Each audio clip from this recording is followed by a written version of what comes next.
Welcome to Luca is a Billionaire, where the only thing I invest in is your answers. You start by choosing the right chocolate and colorant. This matters. Use couverture if you want glossy snap. Use compound for easy melting. Measure your batch because temperature control depends on mass. Melt gently in a bowl over a 60 degrees bain-marie, stirring until smooth. Once melted, test a small spoon to check viscosity. Make sure your colorant is fat-soluble, otherwise the chocolate will seize.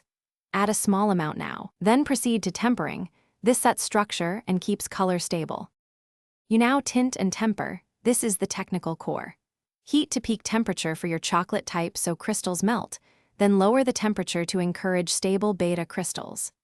Add the fat-soluble colorant gradually, in 5 to 10% increments by weight, stirring until the hue is uniform. Once done, seed with finely chopped tempered chocolate or move to a cool slab to tabling. This brings the chocolate to working temperature for molding. Make sure to monitor temps with a probe. Consistency equals shine and color accuracy. You finish by filling molds and cooling. Timing matters. Pour the colored tempered chocolate into molds, tap to release bubbles, and scrape off the back for clean edges. Cool in a stable environment between 12 and 16 degrees Celsius until firm and glossy, then unmold gently.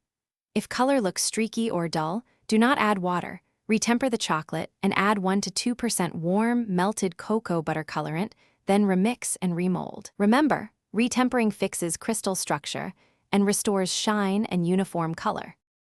Thanks for watching and please subscribe. It's the best investment you'll ever make.